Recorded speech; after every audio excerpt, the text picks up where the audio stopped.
Hello guys, welcome back to my YouTube channel. तो आज reasoning का चैप्टर हम शुरू करने जा रहे हैं, अल्फ़ाबेटिकल सीरीज़। तो सबसे पहले अल्फ़ाबेटिकल सीरीज़ का हम इंट्रोडक्शन देखते हैं। ये इसका इंट्रोडक्शन पार्ट है।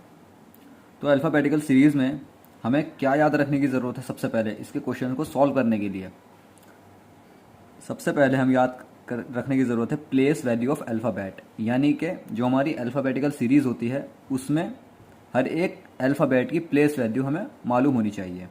उसके बाद अपोजिट लेटर्स, उस सीरीज़ में कौन किसके अपोजिट है, कौन किसके अपोजिट लेटर है, वो हमें मालूम होना चाहिए। Number third, types of alphabetical series, यानी कि इसमें किस किस टाइप के क्वेश्चन बनते हैं, कौन कौन सी सीरीज़ से रिलेटेड क्वेश्चन बनते हैं, वो हमें मालूम होना चाहिए। ओके, तो सबसे पहले हम बात करते हैं प्लेस वैल्यू ऑफ अल्फ़ाबेट कि अल्फ़ाबेट की प्लेस वैल्यू क्या होती है अल्फ़ाबेटिकल सीरीज़ में। तो एक वर्ड होता है इजोटी नाम का। ओके, तो इजोटी में क्या होता है, इसमें प्लेस वैल्यू होती है, कुछ नहीं होता, प्लेस वैल्यू होती है। जैसे अल्फ़ाबेटिकल सीरीज़ में ई कौन से प्लेस पर है, तो ई 5 प्लेस पर होता है। जे कौन से प्लेस पर है, जे 10 प्लेस पर होता है। ओ 15 प्लेस पर होता है। टी 20 प्लेस पर होता है। वाई 25 प्लेस पर होता है। तो एक हमें एक आसान तरीका याद करने के लिए इजोटी वर्ड से मिल गया, यानी कि ई 5 प्लेस पर होगा, जे 10 प्लेस पर, ओ 15 प्लेस पर, टी 20 और वाई 25। तो इससे एक बहुत सहूलियत हो जाती है इनको अल्फ़ाबेट की सीरीज, अल्फ़ाबेट की प्लेस वैल्यू को याद करने के लिए बहुत सहूलियत हो जाती है इजोटी वर्ड के अकॉर्डिंग। ओके, तो सबसे पहले हम देखते हैं हमारी ये अल्फ़ाबेटिकल सीरीज़ है ए से लेके जेड तक। तो कौन कौन सा प्लेस, कौन कौन सा अल्फ़ाबेट कौन से प्लेस पर है, वो ये सब यहाँ पर नोट डाउन किया हुआ है ऑलरेडी पहले से ही, जिससे कि वीडियो ज़्यादा लंबी ना हो। तो ए 1 प्लेस पर होता है, बी 2nd प्लेस पे, C 3, D 4, E 5, F 6, G 7, H 8, I 9, J 10, K 11, L 12, M 13, N 14, O 15, P 16, Q 17, R 18, S 19, T 20, U 21, V 22, W 23, X 24, Y 25, Z 26। तो इसकी प्लेस वैल्यू है, आपको याद करनी है, ऐसे ही पढ़ते रहना बार बार, जब तक याद नहीं होने की ऐसे ही पढ़ना है। याद हो जाएगी, 10-15 बार पढ़ोगे खुद दिमाग में बैठ जाएगी। कुछ शेप के अकॉर्डिंग, हमारी कुछ शेप के अकॉर्डिंग प्लेस वैल्यू होती है। जैसे G7, तो ये 7 की शेप देता है। H 8, यानी कि H की जो वैल्यू होती है प्लेस वैल्यू, वो 8 के अकॉर्डिंग, यानी कि H, जैसे ये H शेप, H यानी कि जो H है ना, ये H ये 8 की शेप दे रहा है। I 9 की शेप देता है। K किंग्स 11 पंजाब एक टीम होती है IPL में, तो किंग K 11 उसके अकॉर्डिंग। M किसके बिल्कुल नियर है, किसके नज़दीक है, L N के नज़दीक है, ठीक है, L के नज़दीक है, तो M 13 हो जाएगा। Y 23 यानी कि इसके नज़दीक हो गया।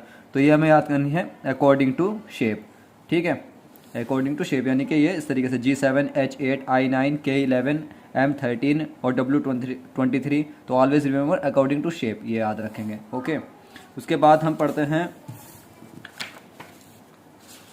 उसके बाद अपोजिट लेटर पैटर्न के बारे में पढ़ते हैं। अपोजिट लेटर, यानी कि अपोजिट लेटर में क्या होता है, ये अल्फ़ाबेटिकल सीरीज़ में अपोजिट लेटर एक दूसरे के अपोजिट होते हैं, यानी कि A Z, B by, C 6, D due, E evening, F 4, G GT road, H high school, I Indian railway, J jungle queen, K Kanpur, L love, M man. तो इस तरीके से हम इनको बार बार पढ़ेंगे तो हम अपोजिट लेटर को भी अच्छे से याद कर सकते हैं, ठीक है, बार बार पढ़ना है बस आपको, तो आपको अपोजिट लेटर पैटर्न भी अच्छे से याद हो जाएंगे। ये क्वेश्चन सॉल्व करने के लिए बहुत ज़्यादा इंपॉर्टेंट होते हैं। ओके, अपोजिट लेटर का पता कैसे चलता है कि ये दूसरे के अपोजिट है। अपोजिट लेटर का पता ऐसे चलता है, इसकी प्लेस वैल्यू क्या है, ए की प्लेस वैल्यू क्या है 1 और Z की प्लेस वैल्यू क्या है 26। तो इन दोनों का जो सम होगा ना, इन दोनों का सम वो 27 आ जाएगा। कैसे, जैसे A और Z ये एक दूसरे के अपोजिट है, तो A1 और प्लस 26, तो ये इसकी वैल्यू क्या होगी 27। तो ये क्या हो जाएगी, एक दूसरे के अपोजिट है, यानी कि 27 की दोनों का सम आ गया, तो ये एक दूसरे के अपोजिट होगा। ओके, आप इनमें से कोई सा भी पेयर उठाओ और चेक करना, तो आपको जो क्या मिलेगा, सम 27 मिलेगा। ओके, तो अपोजिट लेटर पैटर्न होगा। उसके बाद हम पढ़ते हैं टाइप्स ऑफ अल्फ़ाबेटिकल सीरीज़ कि इस अल्फ़ाबेटिकल सीरीज़ के चैप्टर में कौन कौन सी सीरीज़ का हमें क्वेश्चन सॉल्व करने को मिलेंगे। तो सबसे पहले हमारी होती है नॉर्मल अल्फ़ाबेटिकल सीरीज़, जो A से लेकर Z तक। उसके बाद हमारी सीरीज़ होती है रिवर्स अल्फ़ाबेटिकल सीरीज़, जो रिवर्स हो जाती है, यानी कि लेफ्ट साइड राइट में पहुंच जाती है, राइट साइड लेफ्ट में पहुंच जाती है, तो ये हमारी हो गई रिवर्स अल्फ़ाबेटिकल सीरीज़। उसके बाद थर्ड होती है इवन सीरीज, उसमें क्या होता है जो ऑड सीरीज के ऑड प्लेस के जो लेटर्स होते हैं उनको रिप्लेस कर देते हैं, उनको हटा देते हैं। तो ठीक है, तो इसमें सिर्फ इवन नंबर्स के, इवन प्लेस के लेटर्स होते हैं, B D F dash dash X Z, यानी कि ये हमारी इवन सीरीज हो गई। ऑड सीरीज में क्या होता है, इवन प्लेस के वैल्यू, इवन प्लेस के जो हमारे अल्फ़ाबेट होते हैं वो हम हटा देते हैं, तो ये हमारी हो गई ऑड सीरीज, ए सी ई डैश डैश वाई।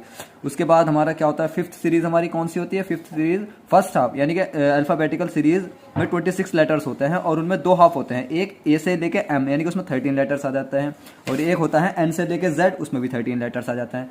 तो first half and second half both are in reverse order, जब दोनों रिवर्स ऑर्डर में हो जाए, एम से ए और जेड से एन। फिफ्थ सीरीज हो गई। सिक्स्थ सीरीज में क्या होता है, हमारा फर्स्ट हाफ सेम रहता है और second half in reverse order, यानी कि सेकंड हाफ को हम रिवर्स ऑर्डर में रखते हैं।